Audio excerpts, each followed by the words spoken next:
नमो हरिहंदाणं नमो सिद्धाणं नमो आयर्याणं नमो उवच्छायाणं नमो लोये सव्वसाहुणं तेसो पञ्चणमुक्कारो सव्वपावपणासनो मंगलाणं च सव्वेसिं परमं पवै मङ्गलम् रागद्वेषविजेतारं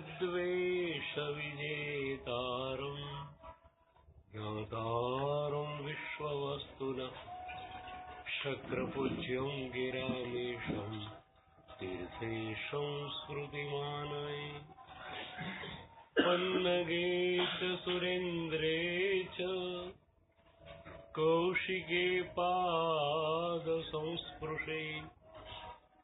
निर्विशेषमनस्काय श्रीवीरस्वामिनेस्तुमः अज्ञानतिमिरन्धानां ज्ञानाञ्जनशलाकया नेत्रमुन्मीलितं येन तस्मै श्रीगुरवे नमः। सर्वारिष्टप्रणाशाय सर्वाभीष्टार्थदायिने सर्वलब्धिनिधानाय गौतमस्वामिने नमः। कमठे धरणेन्द्रे च सूचितं कर्म कुर्वति प्रभुस्तुल्यमनोवृत्ति पार्श्वनाथ श्रीस्तु ज्ञानध्यानक्रियादिकार्यकुशलः प्रद्युम्नजेता गुरु आन्तरलोचनमेकमस्ति सुतां प्रोद्भासितं यस्य वै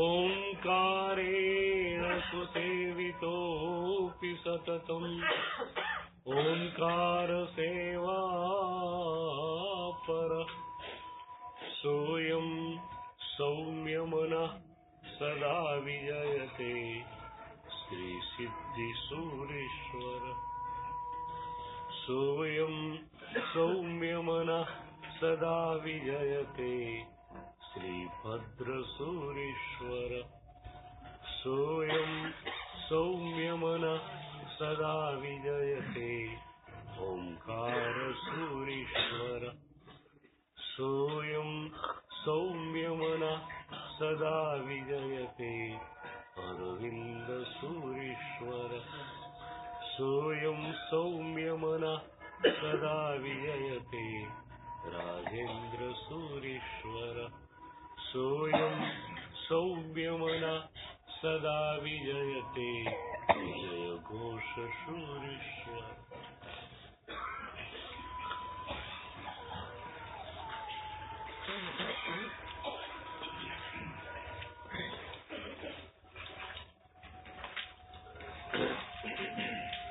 ब्राह्मणवाड़ा तीर्थમાં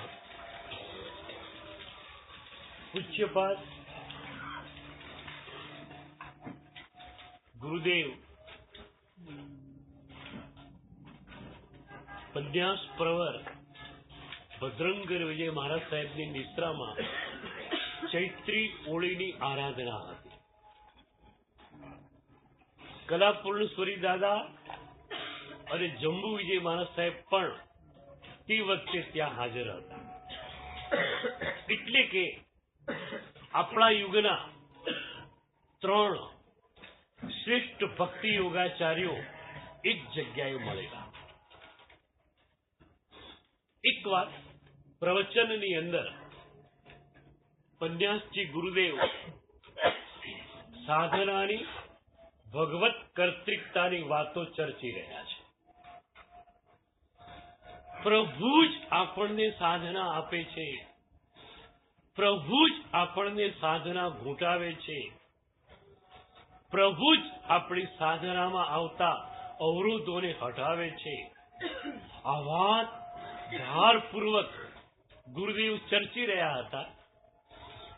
એ વખતે એક સાધકે પૂછ્યું કે ગુરુદેવ, આપ કહો છો એ સત્ય જ હોય, પણ અમારી જિજ્ઞાસાને સંતોષવા માટે આપના આ વિધાનનો કોઈ શાસ્ત્રાધાર અમને આપશો?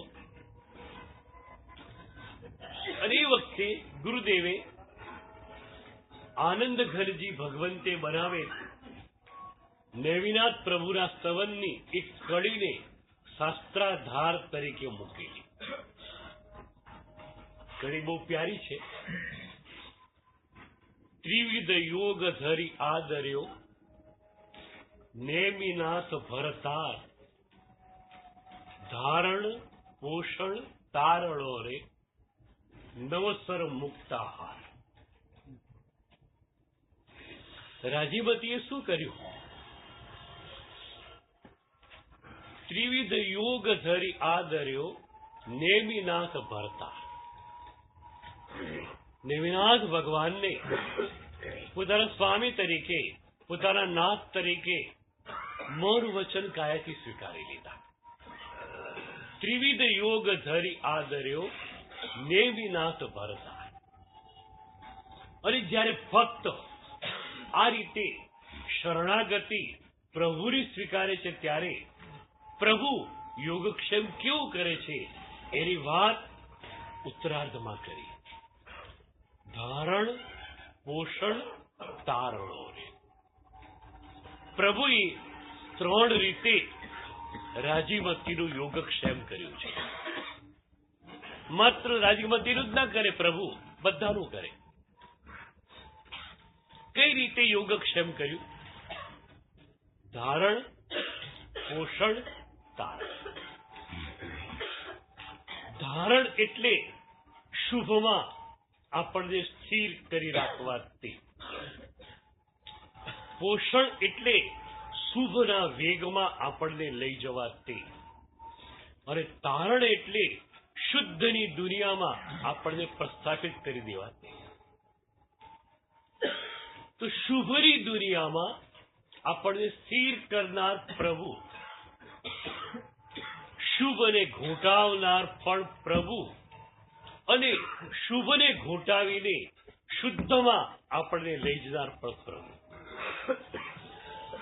પહેલા આ ધારણ પોષણ તારણને સમજી લઈએ અને પછી પ્રભુ કઈ રીતે યોગક્ષેમ કરે છે એની વાત આપણે જોઈએ.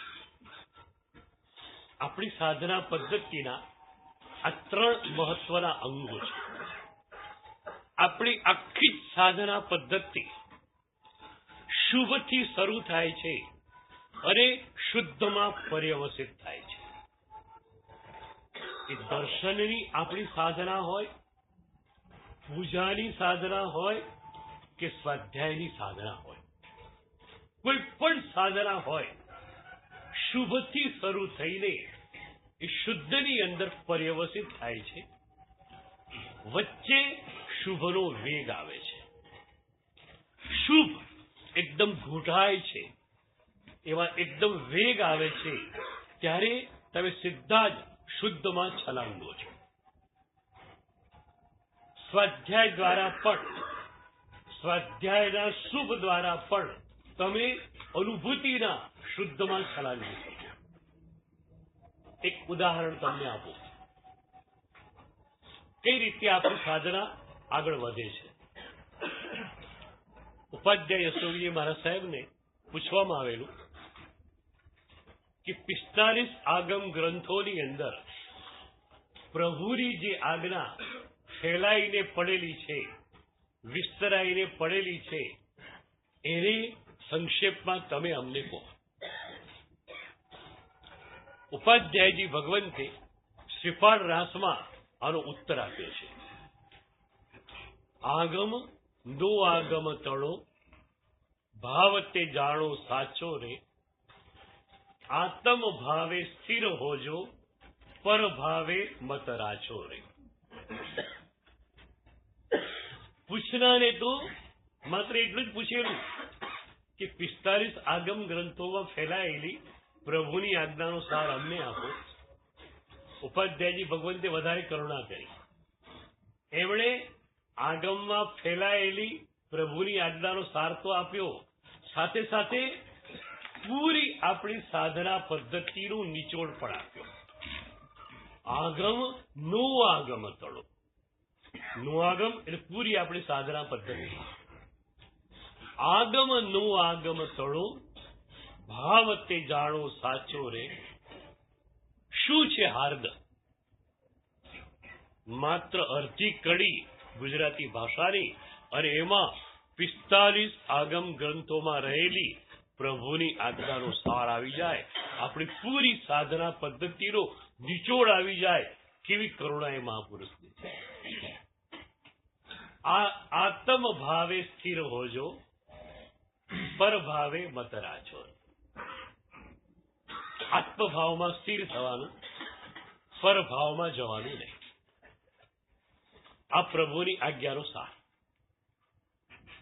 હવે આ કડીનો આપણે સ્વાધ્યાય કરીએ એ શુભની ઘટના થશે. આપણી સાધના સ્ટાર્ટ થશે શુભથી. હું જે વારંવાર કહું છું ને કે પ્રભુની વ્યવહાર નિશ્ચયની સાધના પર મને અત્યંત અહોભાવ છે. એનું કારણ એ છે કે શુભની ઘટના પણ બહુ જ ચમત્કારિક ઘટના છે. ભગવાન પાસે એક સાધક જાય, પ્રભુને જોતા એની આંખમાં આંસુ આવે, અહોભાવ છલકાય. મારી દ્રષ્ટિએ આ મોટામાં મોટી ઘટના છે.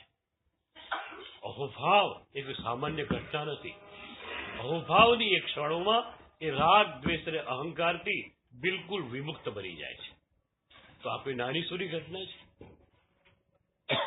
હા, એટલું ખરું કે એ શુભની ઘટના તમને વધુ વાર પાછળથી એ ધારામાં રાખી શકતી નથી. એના માટે શુદ્ધનું પરિબળ જરૂરી છે. શુભની ઘટના શું કરશે? તમારા કોન્શિયસ માઇન્ડને અપલાવિત કરી કાઢશે. પણ તમારા અનકોન્શિયસ માઇન્ડને ઘેરવું હશે તો એના માટે શુદ્ધની જરૂરિયાત રહેશે. એક વાત તમને કહું, અમદાવાદ જેવાની અંદર સવારે 5 થી 8 ભક્તિ કાર્યક્રમ હોય, સરસ મજાના સંગીતકાર હોય, દીપક બારડોલી જેવા સંવેદનાકાર હોય, અને 3 કલાકનો કાર્યક્રમ ચાલે. તમે ટોટલી ભીના થઈ જાઓ. બહાર નીકળો, આયોજકો તરફથી નાસ્તાની ગોઠવણ છે, તમે નાસ્તા માટે ગયા, ચા બરોબર નહીં આવી કે નાસ્તો બરોબર નહીં આવ્યો, તો મૂડલેસ થઈ જાઓ છો. તમને એ વખતે સવાલ થવો જોઈએ કે 3 કલાકની ભીના 2 મિનિટમાં છું કેમ થઈ શકે?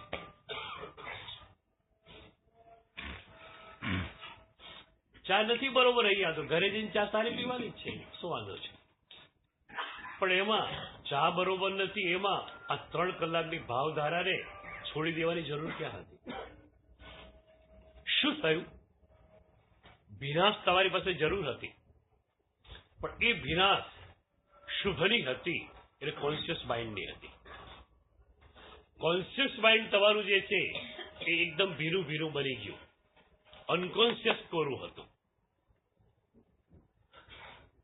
શહેરોમાં તમે જોજો, વરસાદ બહુ હોય ત્યારે ભોયરામાંથી પાણી રીસતું હોય. એ બહેન પછી ઘણી બધી મહેનત કરે, ભોયરાને સાફ કરી નાખે, સૂકું કરી નાખે, કોરું કરી નાખે, થોડી વાર ફરી પાછું પાણી રીસવા માંડે. તો આપણા અનકોન્શિયસની અંદર કુસંસ્કારોનો જથ્થો બહુ મોટો છે.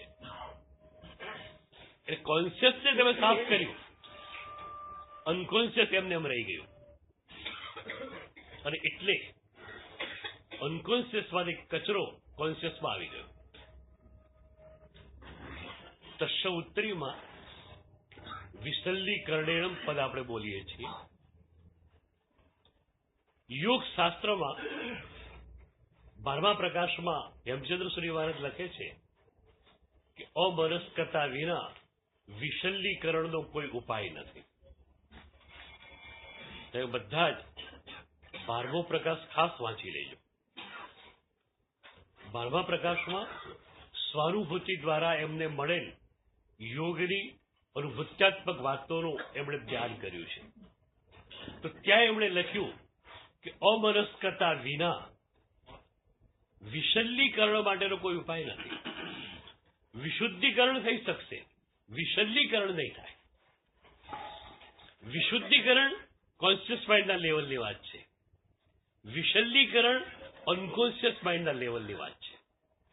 તમારા મનના ઊંડાણમાં જે શલ્યો પેસી ગયા છે રાગ દ્વેષના, એને કાઢી કાઢીને બહાર ફેંકી દેવા હશે તો તમારી પાસે અમનસ્કતા રહેશે. અમનસ્કતા એટલે તમારા મનને બિલકુલ તમારે સાફ કરી નાખવાનું અને ઉપયોગને શુદ્ધ કરી કાઢવા. તો શુભની ઘટના કમસે કમ એક કામ તો કરશે કે તમારા કોન્શિયસ માઇન્ડને સાફ કરશે.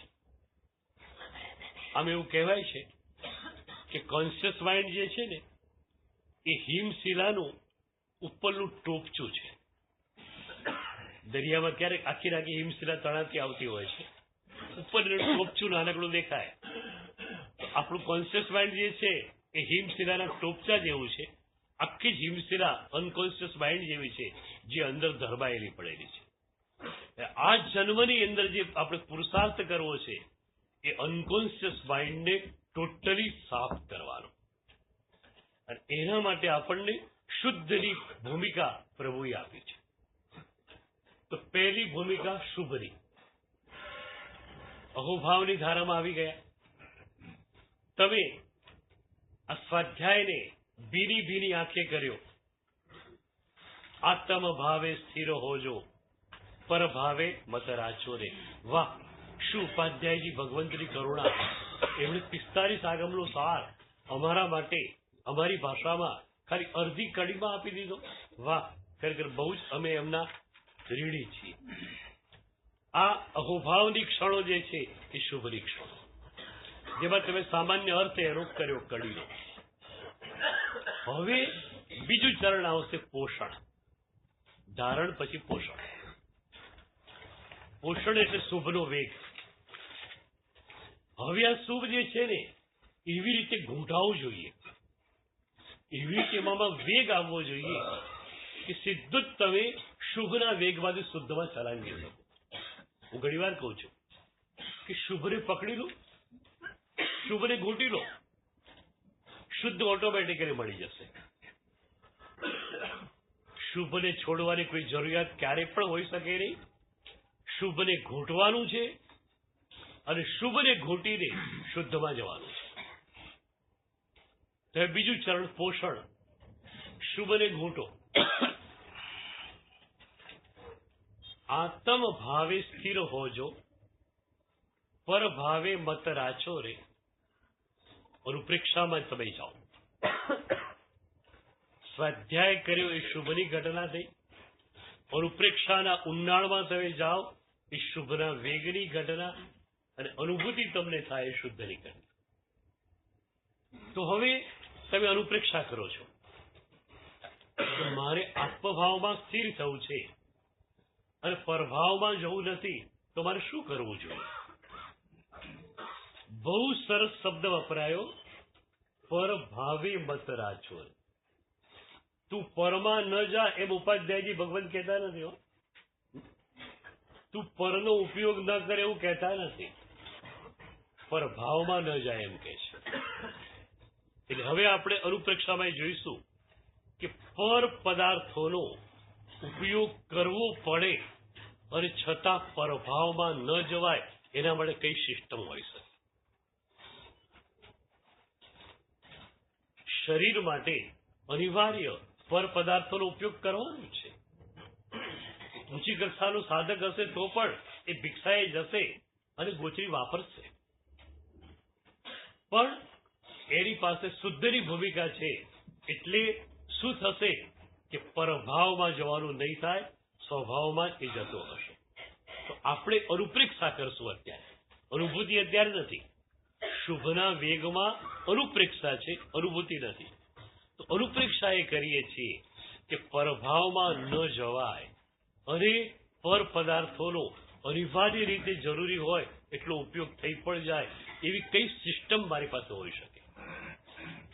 દરેકે પોતાની સિસ્ટમ વિચારી શકાય કે ચાલો ભૂખ લાગી જ છે કકડીને અને શરીર માટે ભોજન આપવું જરૂરી પણ છે મને, તો ભોજન આપી દઉં. પણ ભોજન આપી દઉં તો ભોજનના જે દ્રવ્યો છે એમાં મારું મન ન જાય અને એના કારણે રાગ દ્વેષ મને ન થાય એવી મારે સિસ્ટમ વિચારવી જોઈએ. અને એટલે જમવાનું ચાલુ હોય, શરીર જમવાનું કામ ચાલુ રાખે અને મનને તમે કોઈ મજાની શાસ્ત્રીય કડીમાં કે સ્તવનાની કડીમાં ગોઠવી દો. શરીર ભલે ખાતું હોય, મનને ભોજન આપી દો મજાનું. ડિવિઝન પાડવું પડશે. શરીરનું કામ અલગ છે, મનનું કામ અલગ છે. શરીરનું કામ ખાવાનું છે, તમારું કામ જોવાનું છે. You are only the observer. તમે માત્ર દ્રષ્ટા છો. ખાવાનું કામ તમારું નથી. ખાવાનું કામ શરીરનું, પીવાનું કામ શરીરનું, બોલવાનું કામ શરીરનું. તમારું કામ માત્ર દ્રષ્ટા તરીકે રહેવાનું છે. શાસ્ત્રોમાં બહુ મજાની વાત લખી છે કે તમે તમારા દ્રષ્ટાને બહાર લાવો. તમે કુશળ પ્રવચનકાર છો, ધારો કે તમે બોલી રહ્યા છો, એક ક્ષણ એવી રાખો કે બોલનાર જુદો હોય તમે જુદા હો. તમે બોલનાર ને જોનાર હો. યશો જે બોલી રહેલો હોય હું જોતો હોઉં. એકચ્યુઅલી તમારે તમારી જાતને થર્ડ પર્સનમાં મૂકવી જ પડે. ફર્સ્ટ પર્સનમાં તમારી નિર્મલ ચેતના અને થર્ડ પર્સનમાં આને મૂકવું પડે. વિરોબાજીએ આ પ્રયોગ બહુ સરસ કર્યો. વિરોબાજી એમના જીવનની અંતિમ ક્ષણોમાં પોતાના માટે એટલે કે આ શરીર માટે હું શબ્દનો પ્રયોગ ક્યારે પણ નહીં કર્યો. એમણે આ શરીરને થર્ડ પર્સનમાં મૂકી દીધું. તો લોકો પ્યારથી, ભાવથી વિરોબાજીને બાબા તરીકે સંબોધતા. હિન્દીમાં સંતરે બાબા કહીએ. તો વિરોબાજી પોતાના પ્રવચનમાં ઘણી વાર કહે, आज सुबह बाबा ने ऐसा सोचा था, आज बाबा ने ऐसा कहा था, मैंने कहा था नहीं. હું તો માત્ર તમારી નિર્બળ ચેતના માટે રાખો, બીજા બધા વરઘોડા માટે થર્ડ પર્સન. ડિવિઝન પાડો ને. આ નહીં કરો ત્યાં સુધી ભેદ જ્ઞાનનો અભ્યાસ કેમ થશે? અને ભેદ જ્ઞાનના અભ્યાસ વિના સમ્યક દર્શન કઈ રીતે થશે? ગ્રંથિ ભેદ એટલે ભેદ જ્ઞાનનો અભ્યાસ. તો તમે થર્ડ પર્સનમાં છો. શરીર ખાઈ રહ્યું છે, તમે જુઓ છો કે ઘરે થયું તો આવું ગયા. પ્રયોગ કરો. શરીર ખાઈ રહ્યું છે, હું જોઈ રહ્યો છું. હું માત્ર દ્રષ્ટા છું, હું શરીર નથી. જે દેહની અંદર અનંત જન્મોથી હું પડાને પોષ્યું છે ને એ ખેંચી રહ્યું છે. એકવાર મેં સંગોષ્ઠીમાં પ્રશ્ન કરેલો કે ભાઈ તમે લોકો બધા બૌદ્ધિક માણસો છો, તમને એ પણ ખ્યાલ છે કે શરીરો બદલાતા રહ્યા છે. આ વખતે માણસનું શરીર આપણી પાસે છે, ક્યારેક દેવનું પણ શરીર, ક્યારેક પશુનું શરીર પણ આપણી પાસે હતું. તો શરીરોની આ બદલાહટ વચ્ચે આ શરીર પ્રત્યે તમારો આટલો બધો જે છે તે આકર્ષણ કેમ છે? શરીર તો બદલાતા રહ્યા છે. ત્યારે ઘોડાના અવતારમાં ગયા તો એવું શરીર હતું, હાથીના અવતારમાં ગયા તો હાથી જેવું શરીર હતું, મનુષ્યના અવતારમાં આવું શરીર બન્યું છે. તો શરીરોની બદલાહટ વચ્ચે પણ આ શરીર પ્રત્યે આટલું આકર્ષણ કેમ છે?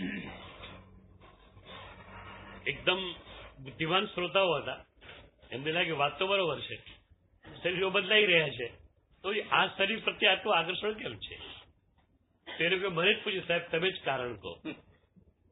ત્યારે મેં કહ્યું કે નેક્સ્ટ ટુ સાઉલ બોડી છે,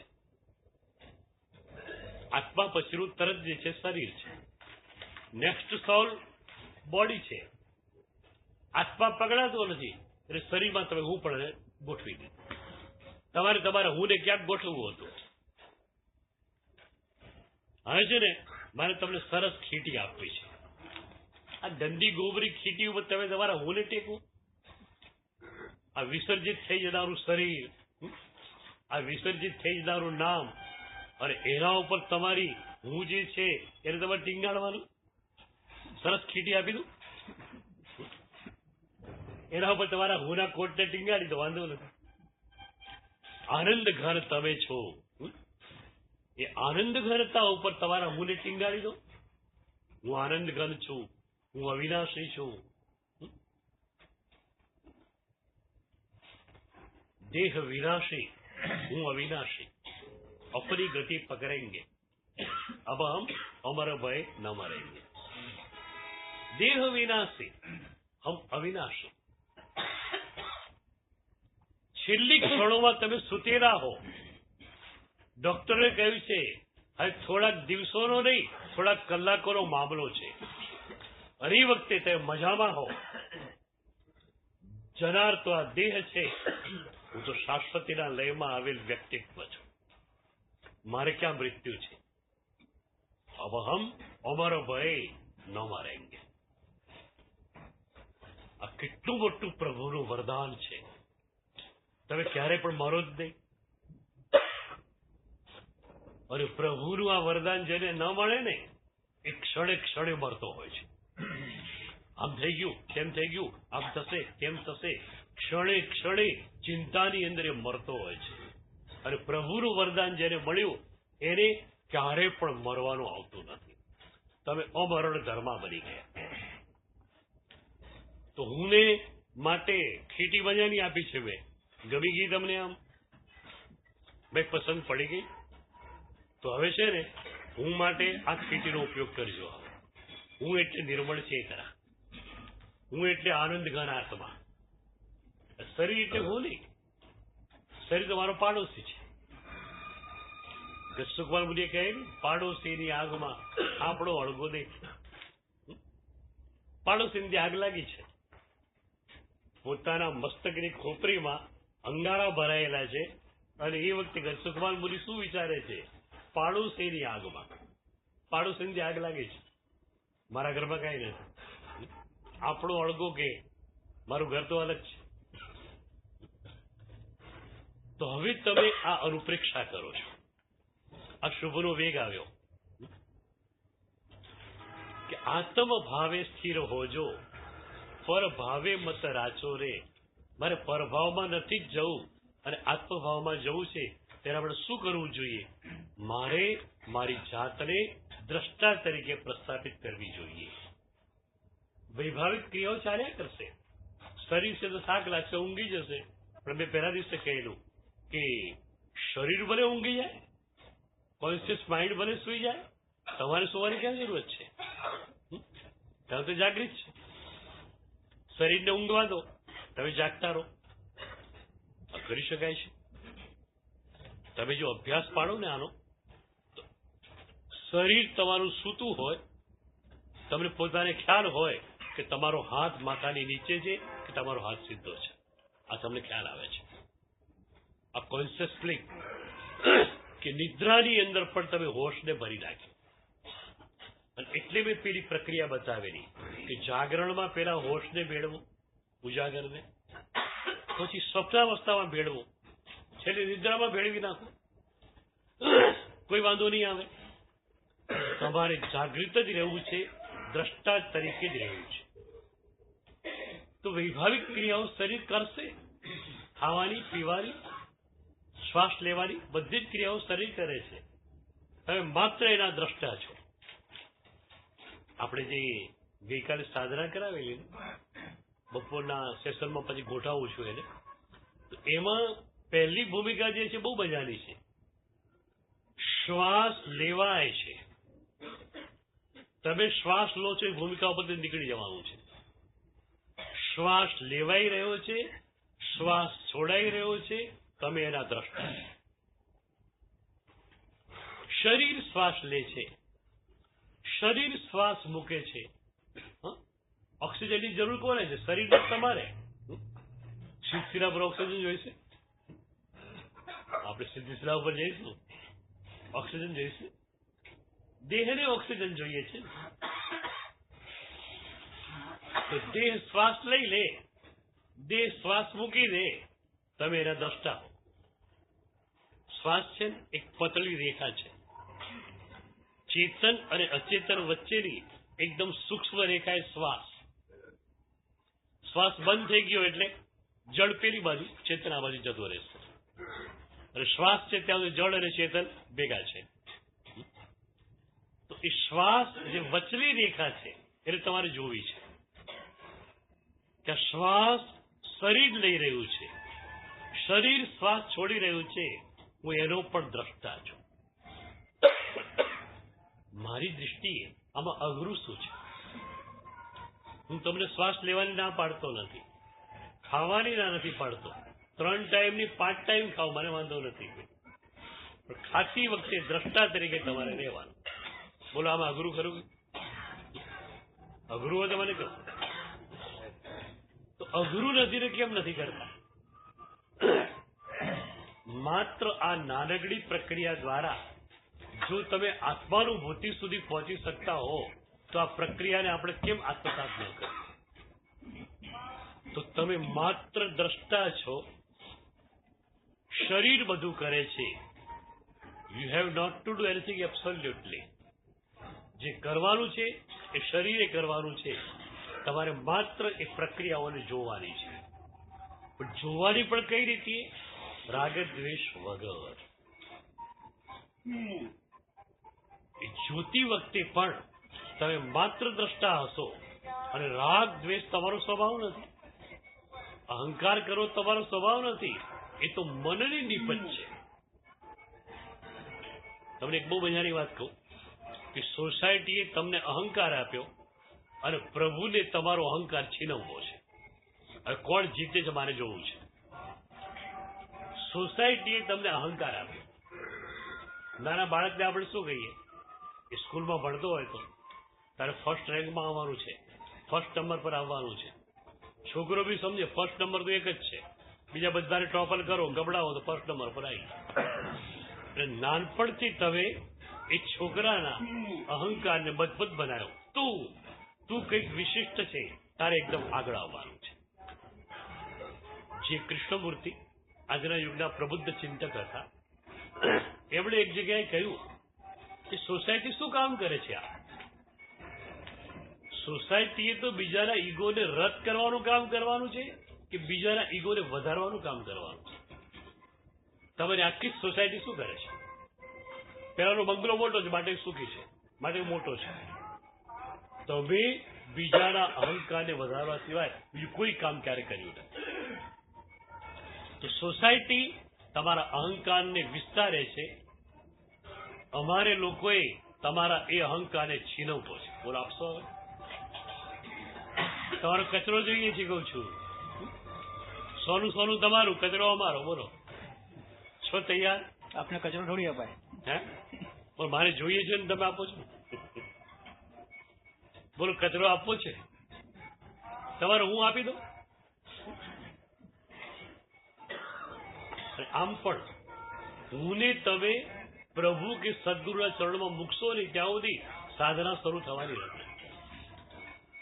સમર્પણ એ સાધનાનું પ્રારંભ બિંદુ છે અને સમર્પણ એ સાધનાની શિખરાનુભૂતિ છે. હરિભદ્રશ્રી મહારાજનું પ્રસિદ્ધ વચન છે, ધર્મમ પ્રતિ મૂળભૂતા વંદના. સમર્પણ વિના ધર્મનો પ્રારંભ નથી.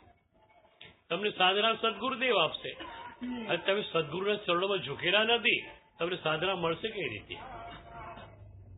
સમર્પણ વિના સાધનાનો પ્રારંભ નથી અને સમર્પણ એ સાધનાની શિખરાનુભૂતિ. છેલ્લે તમે આત્માનુભૂતિ કરશો અને બધા કર્મોનો ક્ષય પણ એકવાર કરી નાખશો અને તમારા સંપૂર્ણ મૂળ સ્વરૂપને પ્રગટ કરશો, એ પણ સમર્પણ જ છે.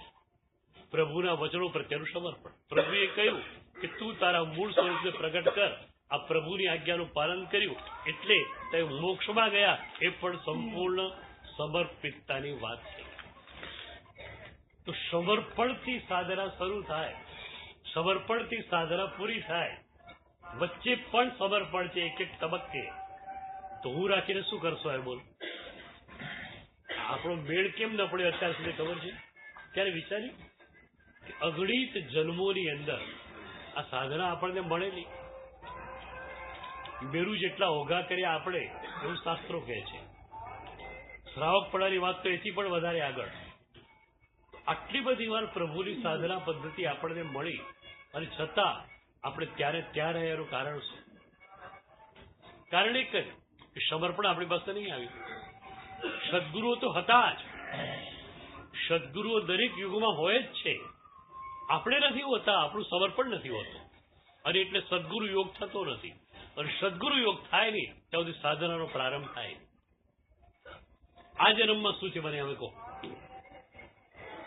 સદગુરુના ચરણોમાં, પ્રભુના ચરણોમાં સમર્પિત થવાની તૈયારી છે? નહીતર આને આ પાછું રહેવાનું. આવતા જન્મમાં ફરી ગીર શાસન મળી પણ ગયું કદાચ તો પણ આપણી હાલત તો આની આ રહેવાની. ખાલી દ્રવ્ય ક્રિયા કરી કાઢશું અને આપણી જાતથી આપણે સંતુષ્ટ કરી જઈશું. રાગ દ્વેષ ને અહંકારનો કચરો બિલકુલ આપણી ભીતરથી નીકળેલો નહીં હોય અને આપણે આપણી જાતને ધાર્મિક તરીકે માની બેસશું. એક વાત તમને પૂછું, આજે તમે સાધના કરો છો શાના માટે? લોકો તમને ધાર્મિક કે એટલા માટે, એટલે સ્ટેટસ સિમ્બોલ માટે, અથવા જૈન કુળમાં જન્મ્યો છું માટે આટલું કરવું જોઈએ માટે, કે આત્મનિર્મલીકરણ માટે? There are three questions. Jain કુળમાં જન્મ્યો છું માટે પૂજા દર્શન બધું કરવું જોઈએ, કરી લો. એના માટે તમે સાધના કરો છો? અથવા લોકો તમને સારા માને છે, ભક્ત માને છે, આ તો છે ને 2-4 સામાયિક કરે છે રોજ ભગવાનની પૂજામાં, અષ્ટપ્રકારની પૂજામાં એને 2 થી 3 કલાક લાગે છે.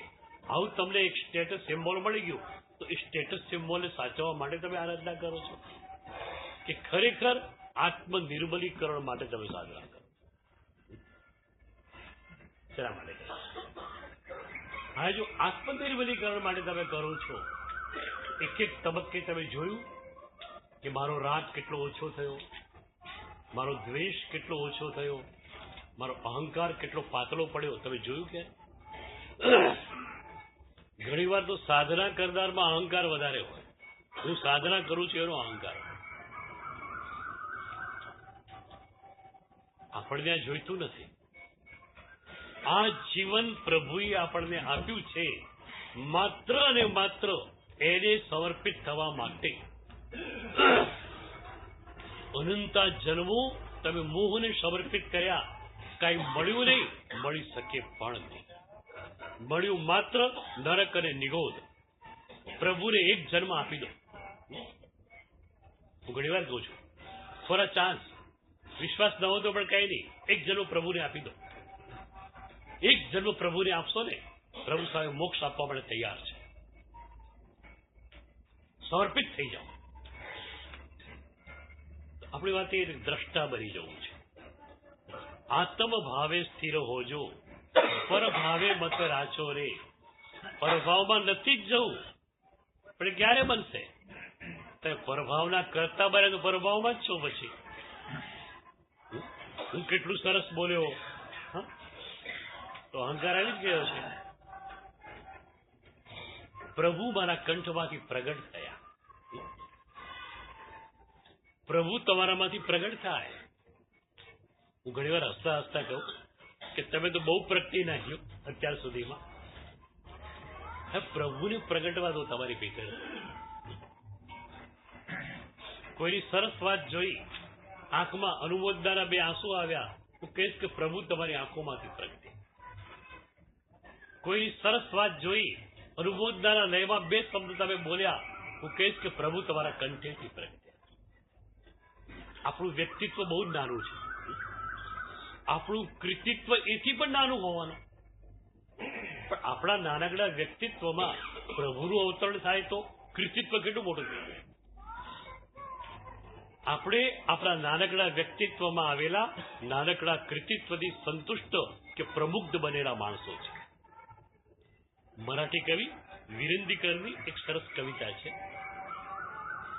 વિરેન્દ્રકર કહે છે કે એકવાર હું દરિયાને કાંઠે ગયો, મારા હાથમાં પાણી ભરેલો ગ્લાસ હતો. મેં ગ્લાસનું પાણી દરિયામાં નાખ્યું અને અડધો કલાક પછી ઉભો રહ્યો એ જોવા માટે કે મેં નાખેલ પાણીને કારણે દરિયામાં ભરતી કેટલી આવે.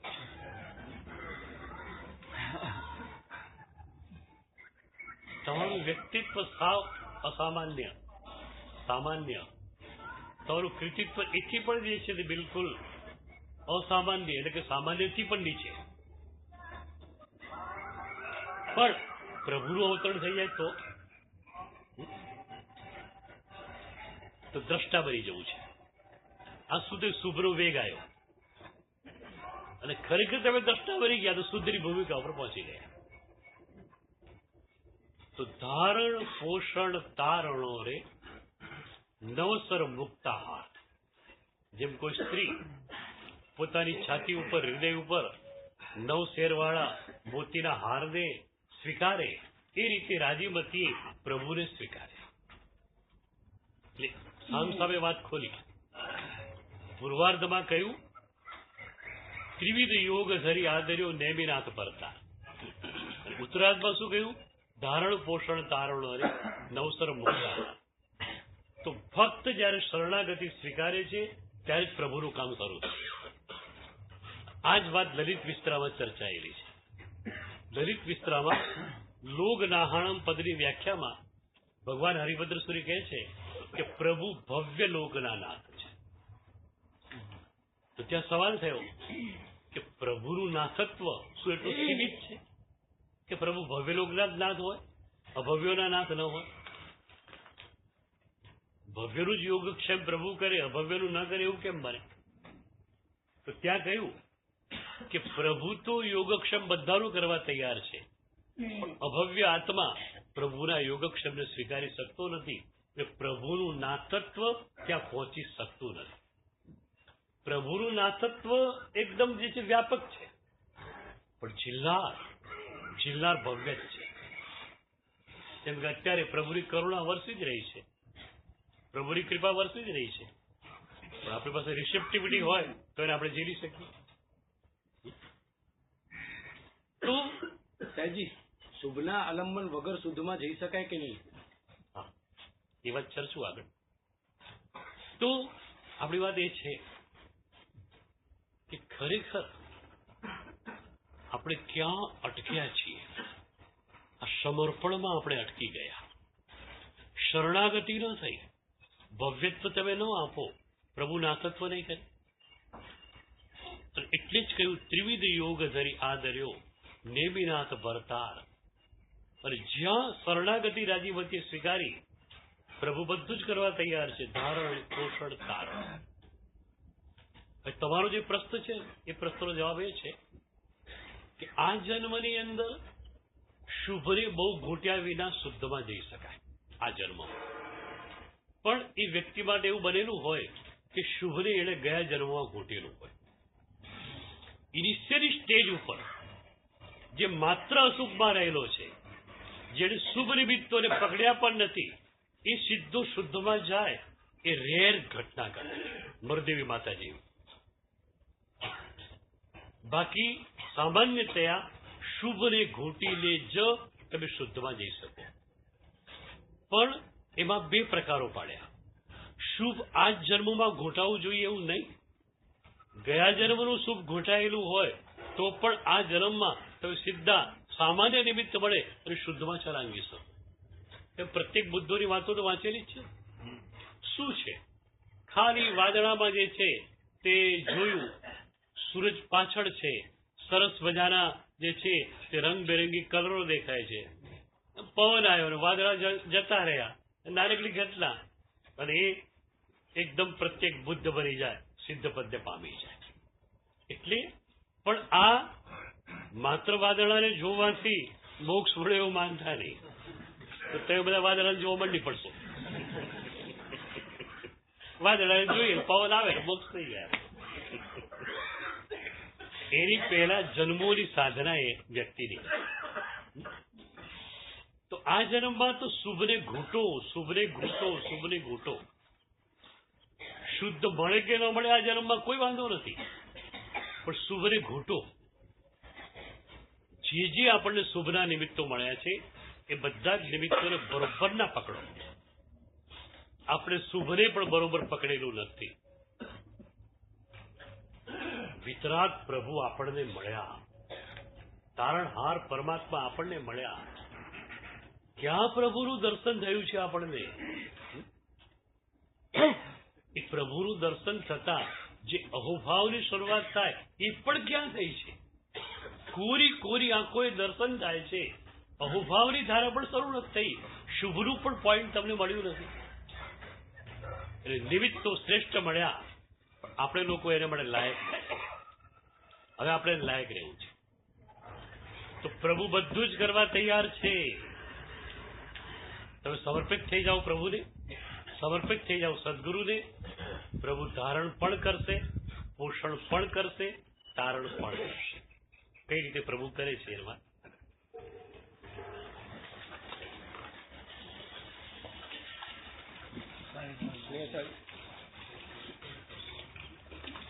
પધારેલા શ્રવણ ભગવંતો અને શ્રવણી ભગવંતોને ગોચરીનો લાભ આપવા માટે વિનંતી.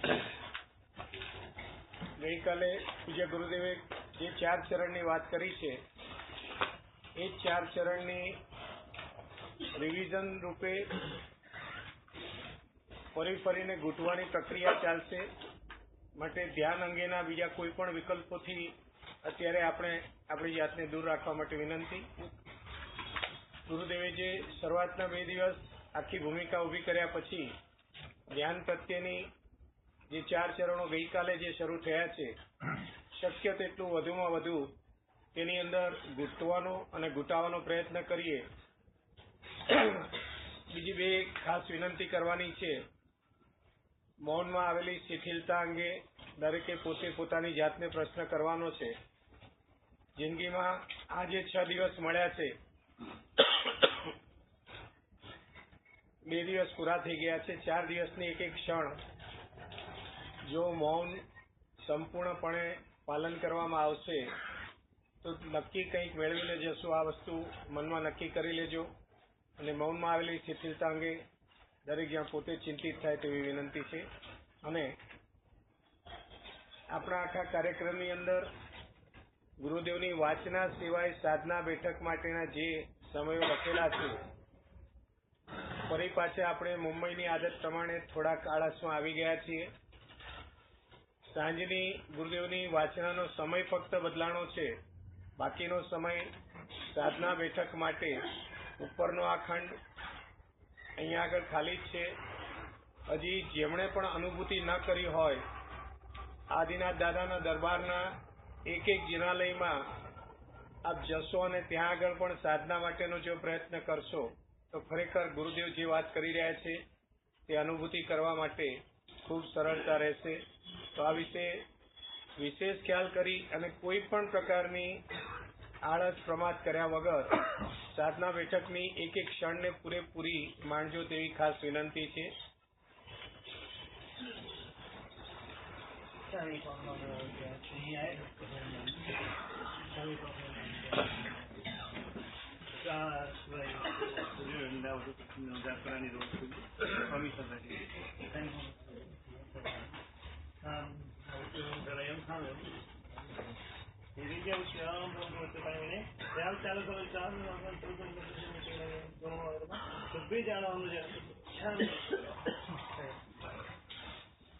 મૌનનું પચકાન. મૌનનું ધારણા એમ વિગ્રહ સમસ્યા ઘણું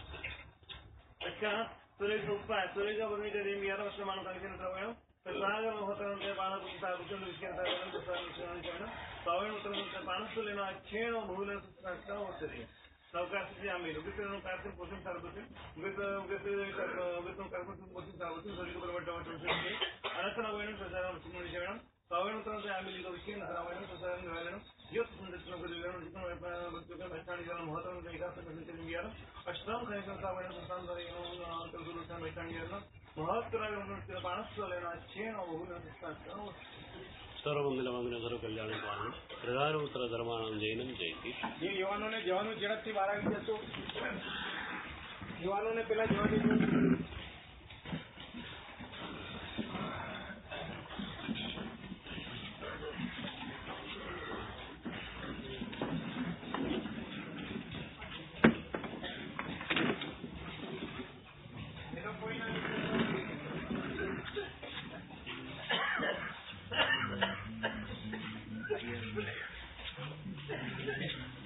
બાકીના ભાઈઓ ઉભા રહેજો. જે યુવાનોને પેલા જવાનું છે તેમને જવા દેજો.